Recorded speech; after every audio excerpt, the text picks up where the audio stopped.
আসসালামু আলাইকুম রহমতুল্লাহি বারাকাতুহু। আশা করি সবাই ভালো আছেন। আমি আল্লাহর রহমতে ভালো আছি।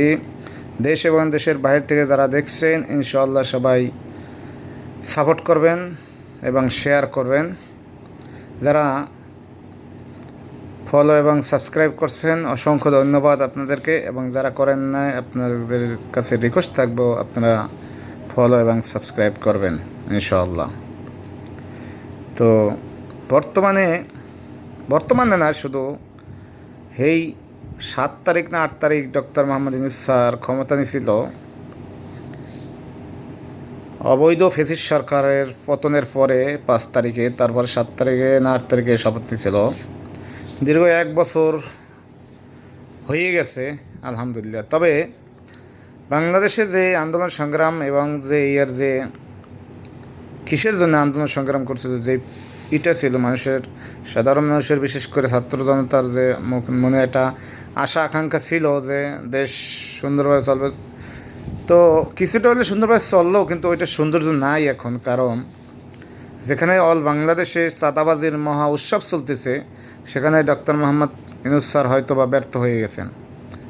কারণ যদিও দেশ এখন তো প্রশাসনের আন্ডারে আছে, প্রশাসন আছে, এখনও যেখানে প্রশাসন দুর্বল হয়ে গেছে সন্ত্রাস এবং চাঁদাবাজির কাছে, সেখানে আর এরা যদি আবার ক্ষমতায় আসে, তাহলে এই দেশ কোথায় নিব বা কোথায় যাইব, এটা আর মানুষের বুঝতে, শিখতে, জানতে, বুঝাইতে নতুন নতুন করে ক্যালকুলেশন করার কিছু আর নাই। কারণ দীর্ঘ 53 বছর যখন দেশটা এরাই 2-3টা দল মিলিয়ে পরিচালনা করছিল, তখন কিন্তু কী করছে আপনারা নতুন করে কিছু বলার নাই। কারণ এখন তারা বলতেছে আমরা আজকে ক্ষমতা এলে আজকে থেকেই আমরা মানুষের জন্য কাজ করব। তার দীর্ঘ 53 বছর তারাই কিন্তু এমপি, মন্ত্রী বা দেশ পরিচালনা করছে। তারা ওই সময় এইসব নেতাই ছিল বেশিরভাগ। তারা কী করছে ওই সময়? এই সময় কি মনে ছিল না যে দেশে মানুষের জন্য কাজ করা লাগবো? তো ওই সময় কি মানুষের জন্য কাজ করেন নাই? তার মানে আপনাদের কথা বোঝা যাইতেছে যে আপনারা মানুষের জন্য কাজ করেন নাই। আপনার ব্যক্তি স্বাধীনতা, ব্যক্তির রাজনীতি করছেন, অর্থাৎ নিজের পকেট ভরছেন, ফ্যামিলি সাপোর্ট দিচ্ছেন, বিদেশে বাড়ি গাড়ি করছেন, বিদেশে চিকিৎসার জন্য যান, বাস এনাফ। এইটাই আপনাদের মানে রাজনীতি।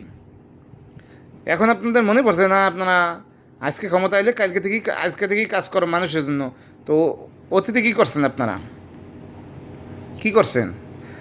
আপনারা 3টে দলে দেশ চালাইছেন। আপনাদের বড় বড় নেতার কাছে আমার প্রশ্ন, দীর্ঘ 53 বছরে আপনারা কত হাজার মানুষ দলীয় কন্ট্রোলে, রাজনৈতিক কন্ট্রোলে মানুষ হত্যা করছেন।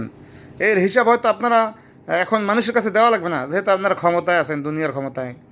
কিন্তু আল্লাহর কাছে যখন জবাবদিহি করা লাগবো, এই চিন্তাটা মাথায় রাখবেন। আমরা সাধারণ জনগণ মরে যাবো, কিন্তু আল্লাহর কাছে জবাবদিহি করতে হইব, এটা আপনার কাছে মনে রেখেন। আপনি কেয়ার দালালি করেন, কি করেন না করেন, হয়তো দুনিয়ার আইনে সব সাইডে যেতে পারবেন, কিন্তু আল্লাহর কাছে জবাবদিহি করতে হইব। নেতার সাথে কর্মীরই ডাকা হবে, সেটা মনে রাখেন ইনশাআল্লাহ। আর সবাই সাপোর্ট করবেন ইনশাআল্লাহ।